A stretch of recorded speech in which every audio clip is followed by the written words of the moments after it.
कृष्णाय वासुदेवाय हराय परमात्मने प्रणतक्लेशनाशाय गोविन्दाय नमो नमः। नमो पंकजनाभय नमो पंकजमालिनी नमो पंकजनेत्राय नमस्ते पंकजांग्रये। श्रीमद्भागवत महापुराण के बद्रीवेश्वर भगवान की जय, नर नारायण भगवान की जय, नारद जी भगवान की जय, श्री कृष्ण द्वैपायन व्यासदेव भगवान की जय, सुखदेव गोस्वामी जी की जय, परीक्षित जी महाराज की जय, सुख जी महाराज की जय, शनौक आदि ऋषियों की जय, श्रोताबिंद विजय भक्तबिंद की जय, श्री गुरु महाराज की जय। जय जय श्री राधे श्याम निताई गौर हरि बोल। आज यह पर चर्चा का विषय है श्रीमद् भागवत जी का 10वें स्कंदो 33 अध्याय महारास।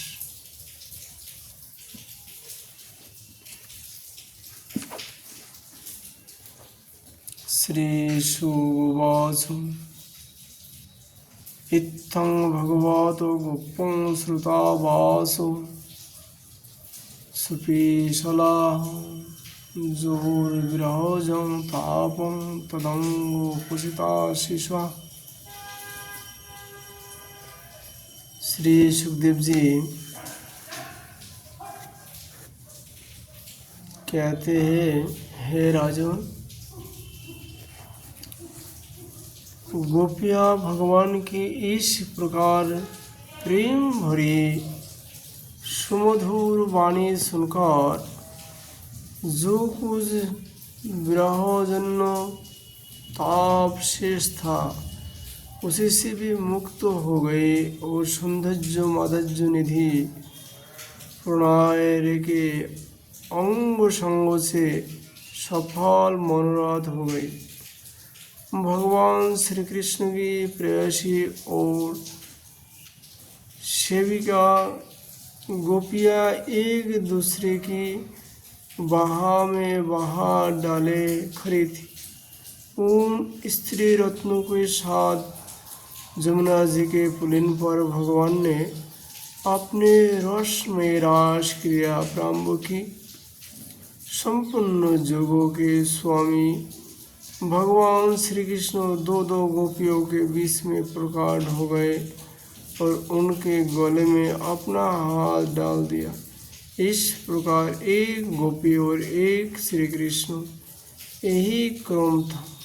सभी गोपियाँ वैसे अनुभव करती थी कि हमारे प्यारे तो हमारे ही पास है।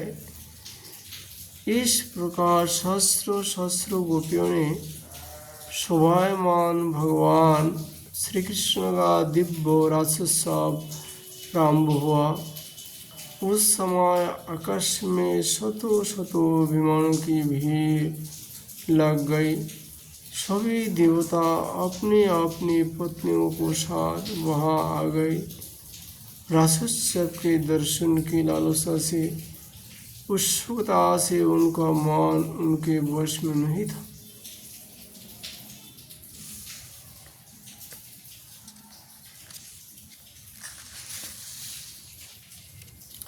कृष्णाय वासुदेवाय हराय परमात्मने प्रणतक्लेशनाशाय गोविन्दाय नमो नमः। स्वर्ग की दिव्य दुंदुभिया अपने आप बाजी उठी। स्वर्गीय पुष्प की वर्षा होने लगी। गंधर्वगण अपनी अपनी पत्नियों को साथ भगवान की निर्मल जश का गान करने लगे। रास मंडल में सभी गोपियाँ अपने प्रियतम श्याम सुंदर के साथ नृत्य करने लगी। उनकी फलायों के कंगन, पैरों के पायजेब और कर ध्वनि की छोटे छोटे घुंघरू एक साथ बाज उठी। असंख्य गोपियाँ थी, इसलिए यह मधुर ध्वनि भी बढ़ रही थी, जोर की हो रही थी। जमुना जी की रमण रति पर ब्रज सुंदरी को बीच में भगवान श्री कृष्ण की बड़ी अनोखी शोभा हुई। वैसा जान पड़ता था मानो अगणित पीली पीली दमकती हुए सुवर्ण मणियों को बीच में ज्योतिर्मयी नीलमणि चमक रही हो। नित्य के समय गोपियाँ तरह तरह से ठुमुक ठुमुक कर अपने पाप को भी आगे बढ़ाती और को भी पीछे हटा लेती। कभी गति के अनुसार धीरे धीरे पाप रखती, तो कभी बड़े वेग से कभी चक की तरह घूम जाती,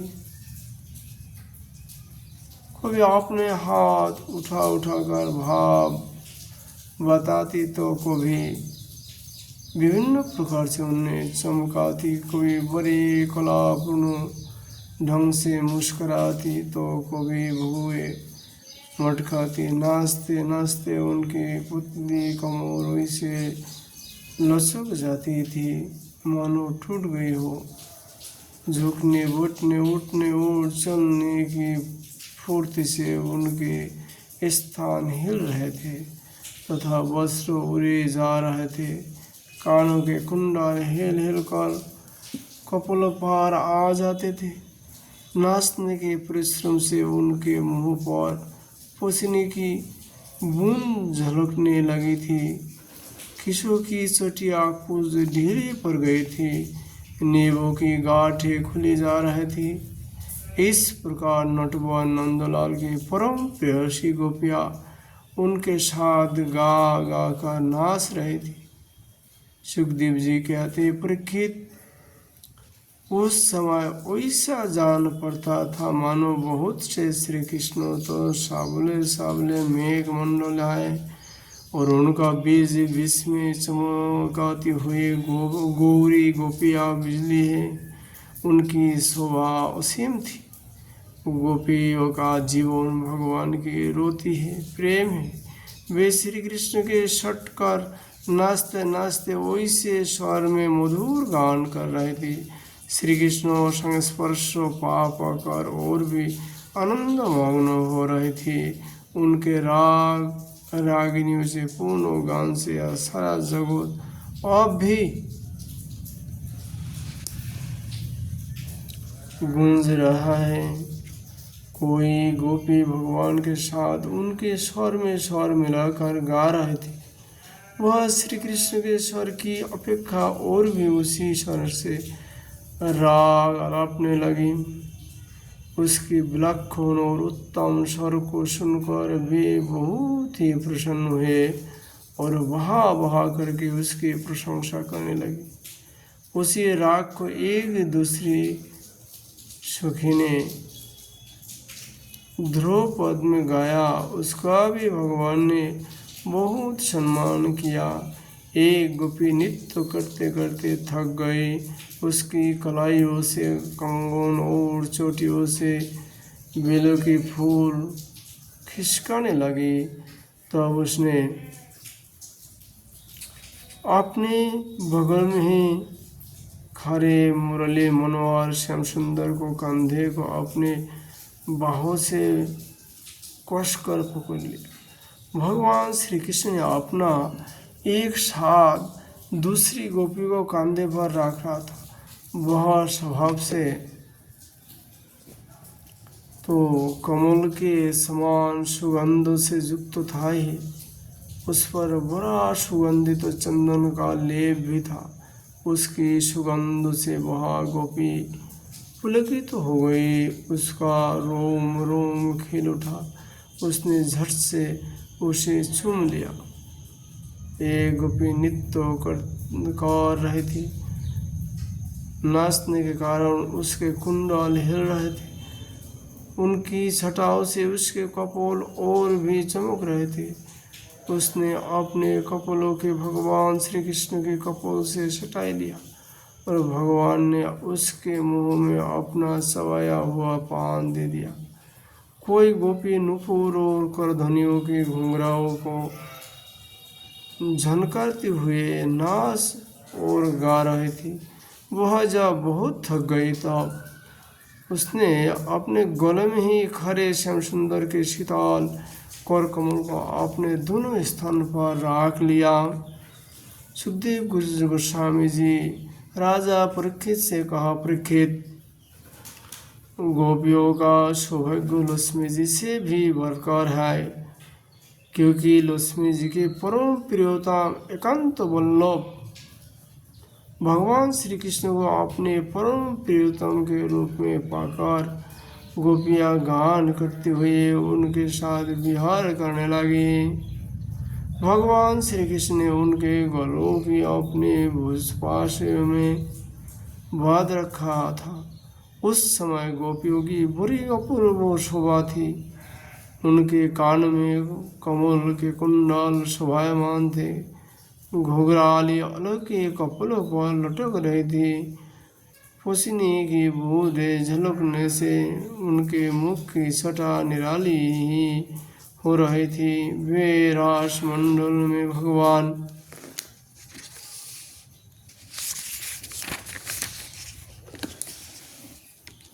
श्री कृष्ण के साथ नृत्य कर रहे थे।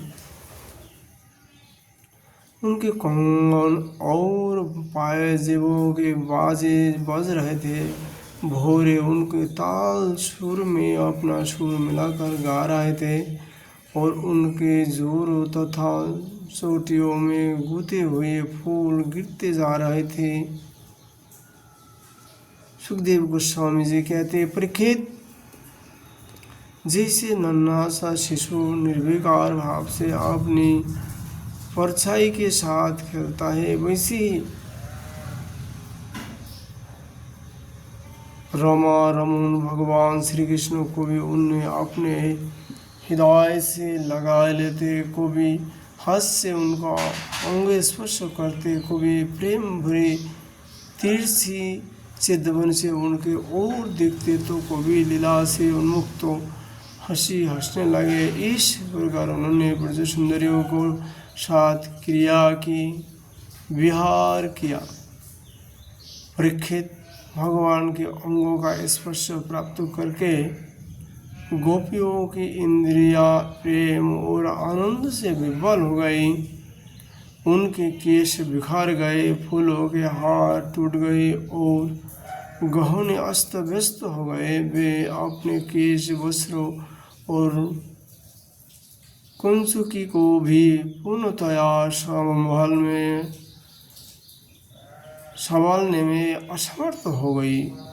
भगवान श्री कृष्ण की यह रास क्रिया देखकर स्वर्ग की दिव्यांगनाओं भी मिलने की कामना से मोहित हो गए और समस्त तारे तथा ग्रहों के साथ चंद्रमा चकित विस्मित हो गए।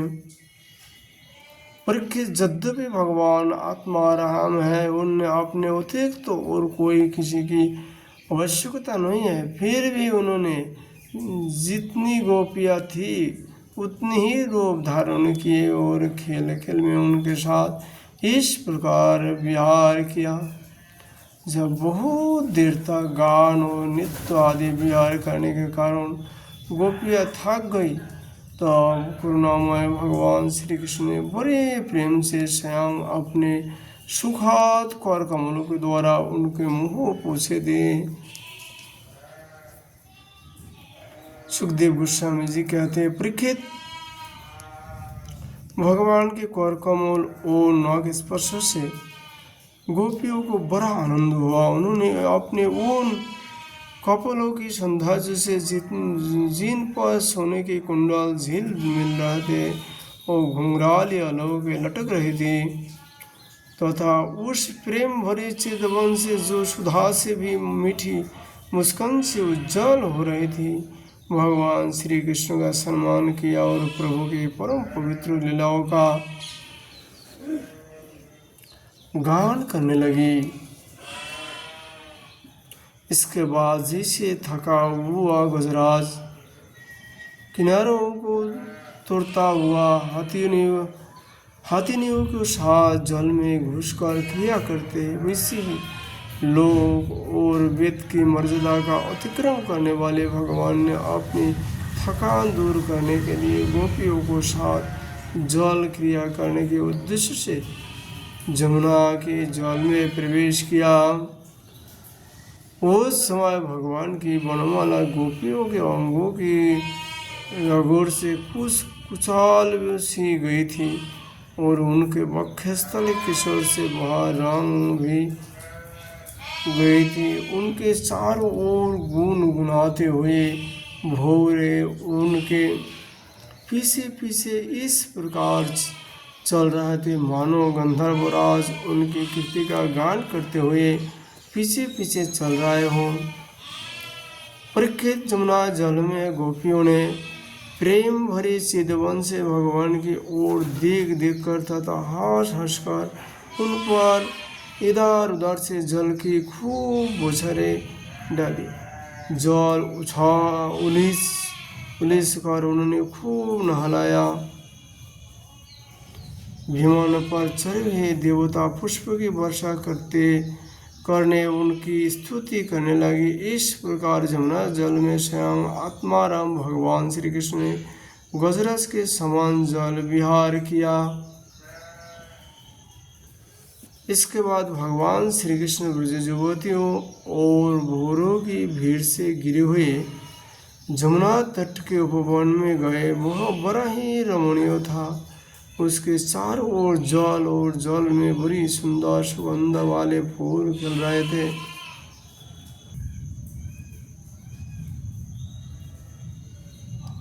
उनके सुवास लेकर मंद मंद वायु चल रही थी। उसमें भगवान इस प्रकार विचार करने लगे जैसे मदमत्त गजराज हाथियों के झुंड के साथ घूम रहा हो। सुखदेव गोस्वामी जी कहा, परीक्षित, शरद की वह रात्रि जिसके रूप में अनेक रात्रियां पंजीवित हो गई थी बहुत ही सुंदर थी। चारों ओर चंद्रमा की बड़ी सुंदर चंदनी छिटक रही थी।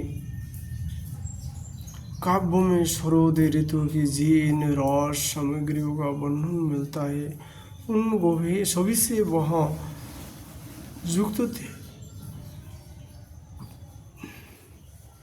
उसमें भगवान श्री कृष्ण ने अपनी प्रेयसी गोपियों को साथ जमुना के पुलिन जमुना जी और उनके उपवन में विहार किया। यह बात संपूर्ण रखनी चाहिए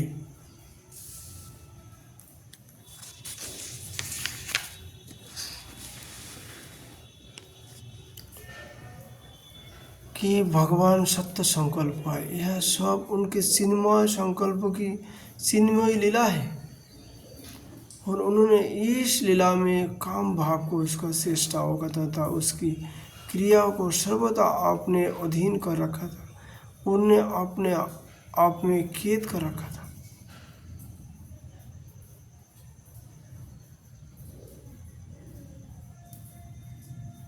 जैसे आप लोग खोआ से यदि सर्प बनाए, क्या वो कभी सर्प हो सकता है? दिखने में तो सर्प लगता है लेकिन खोआ से कभी सर्प नहीं बनता। इस प्रकार भगवान देखने में यदि मनुष्य सा लीला कर रहा है तब भी ये ब्रह्म है।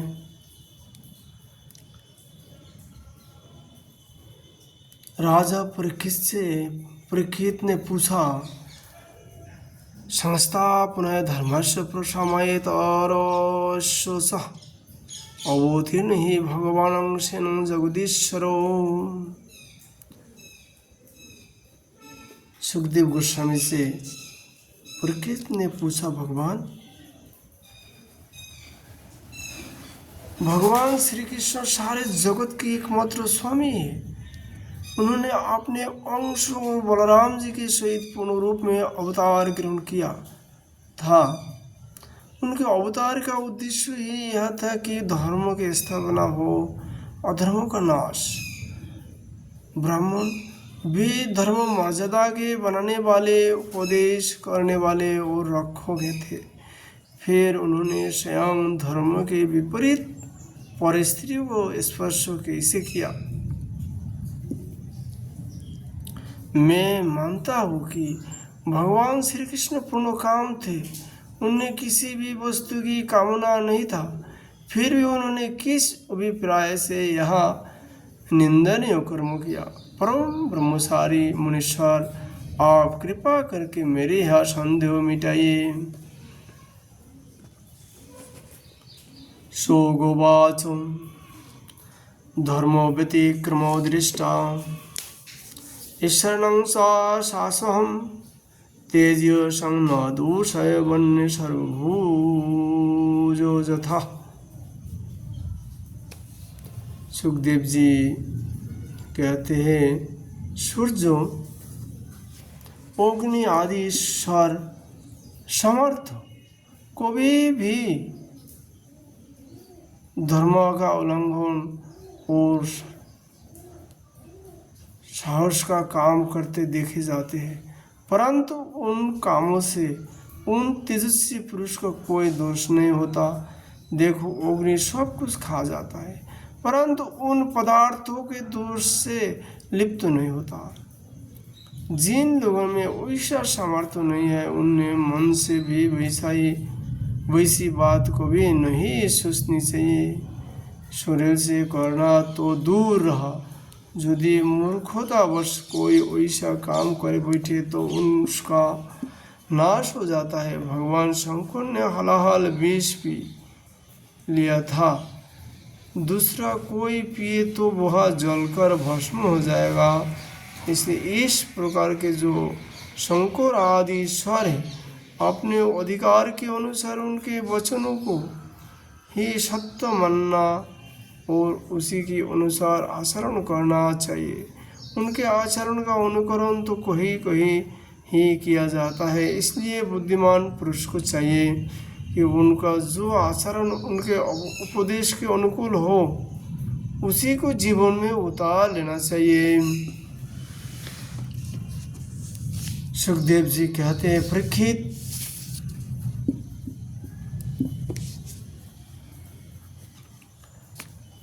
वे सामर्थ्यवान पुरुष अहंकारहीन होते हैं।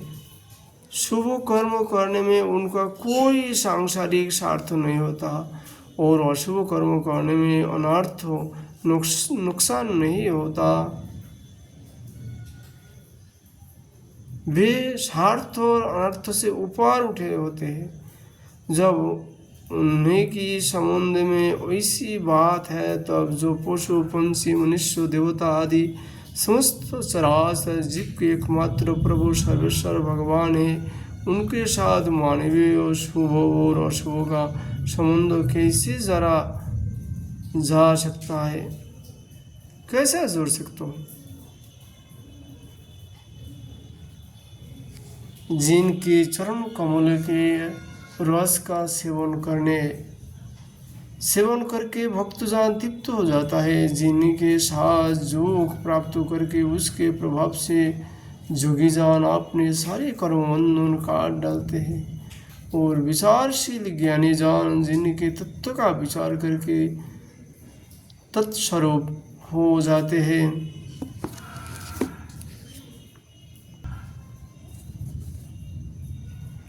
तथा समस्त कर्म बंधन से मुक्त होकर स्वच्छंद विचारते हैं, वे ही भगवान अपने भक्तों की इच्छा से अपना चिन्मय विग्रह प्रकट करते हैं। तब भला उनमें कर्म बंधन की कल्पना ही कैसे हो सकती है? भगवान जब तीर्था युग में वन में गए, उस समय दंडकारण्य में 88,000 ऋषियों देखा कि सीता जी भगवान रामचंद्र जी को तन्मय होके सेवा कर रही थी। सभी 88,000 ऋषियों को मन में ये इच्छा जागी कि हम लोग भी ऐसा कब सेवा कर पाऊंगी, कब ऐसा सेवा हमारे भाग में होगा। भगवान सर्व अंतर्यामी भगवान इस ऋषियों को मन को भाव जानकर उनको इच्छा पूर्ण करने के लिए भगवान उनको आशीर्वाद दिया, जाओ हम द्वापर का अंतिम में ब्रज में लीला करेंगे, उस समय सभी तुम लोग स्त्री बन जाना। वही ये स्त्री रास में आज भगवान का साथ दिव्य महाराज में शामिल हुए हैं। ये कोई साधारण व्यक्ति नहीं था, सभी बड़े बड़े ऋषि मुनि अथवा देव कन्या नाग कन्या बड़े बड़े ऋषि मुनियों के समागम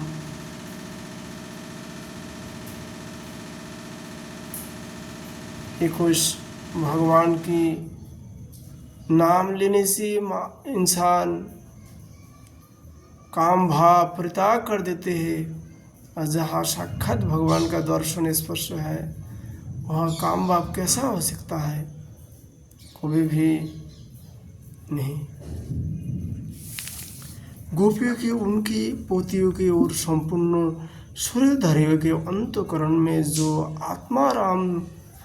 आत्मा रूप से विराजमान है, जो सबके साक्षी और परम पति है, वही तो अपना दिव्य चिन्मय विग्रह प्रकट करके यह लीला कर रहे हैं।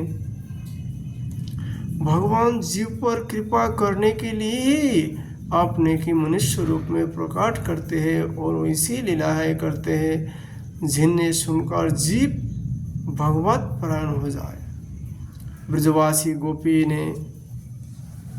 ब्रजवासी गोपों ने भगवान श्री कृष्ण में तनिक भी दोष बुद्धि नहीं की। वे उनकी जोग माया से मोहित होकर वैसे ही समझ रहे थे कि हमारे पत्नियां हमारे पास ही है। ब्रह्मा की रात्रि के बराबर वह रात्रि बीत गई, अर्थात मनुष्यों का हिसाब से 6 महीना का जो रात है उसको एक ब्रह्मरात्रि कहते हैं। एक ब्रह्मरात्रि था, भगवान ने राज किया 6 महीना था।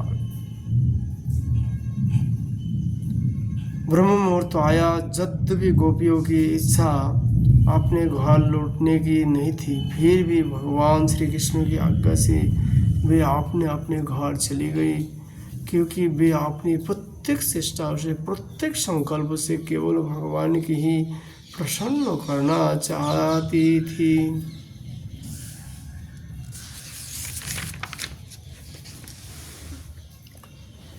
सुखदेव गोस्वामी जी कहते हैं, परीक्षित, जो धीर पुरुष ब्रज युवतियों को साथ भगवान श्री कृष्ण की इस चिन्मय रास विलास का श्रद्धा को साथ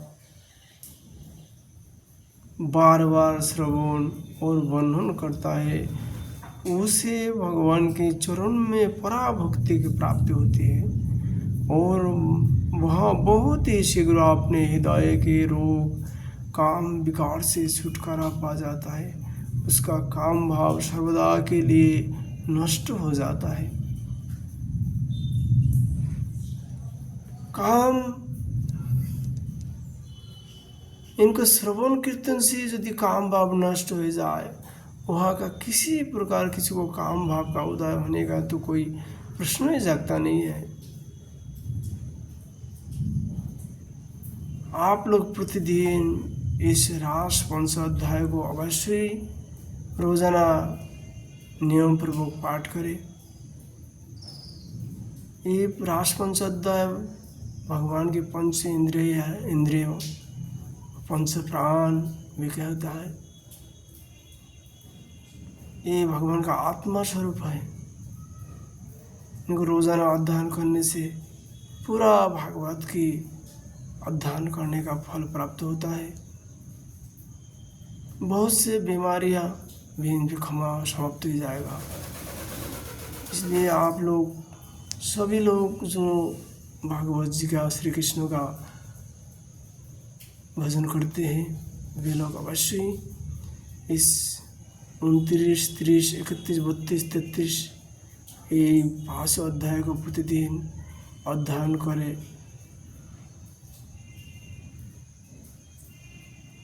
इति श्रीमद् भागवत महापुराणे परमहंस संहितायां दशम स्कंदे पूर्वार्धे रास के आवरण नाम उत्तरी अध्याय। आज